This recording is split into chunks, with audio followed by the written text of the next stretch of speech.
තක්කාලි, ලුණු, අවමිරිස්, ඉඟුරු, සුදු ලුණු, රම්පේ කරපිංචා හීනයට කපා ගන්න. තෙල් හෝ බටර දාලා ඒ ටික හොඳට තෙම්පරාදු කරගන්න. කුඩු පොතු එකතු කරගන්න. රස ප්‍රමාණයට අනුව ලුණු කුඩු, මිරිස් කුඩු, කහ කුඩු එකතු කරගන්න. පරිප්පු ටික එකතු කරගන්න. පාල් ටික එකතු කරගන්න. ඊට පස්සේ හොඳින් තැම්බෙන්න තියන්න. අපි මේ හදාගත්තේ පරිප්පු බත්. එහෙම නැත්නම් ඩාල් රයිස්. ගෙදරදී හදාගන්න පුළුවන් ඉතාමත් පහසු ආහාරයක්. ඔයගොල්ලෝත් හදලා බලන්න.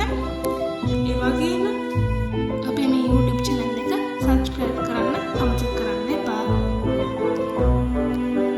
ඔයාලට පුළුවන් මේක chili paste එහෙම නැත්නම් sauce එක කන්න. හරිම රසයි. කිසිම දෙවිල්ලක් නැහැ. කොල්ලමන්ට උනත් දෙන්න පුළුවන්. ඔයාලත් කාලා බලන්න. තව අනුපාඩු මොනවද තියෙනවද කමෙන්ට් කරන්න අමතක කරන්න එපා. තව කෙනෙක්ට බලන්න පුළුවන් නම් මේක ෂෙයා කරන්නත් අමතක කරන්න එපා. ආයෙ වීඩියෝ එකකින් අපි හම්බෙමු.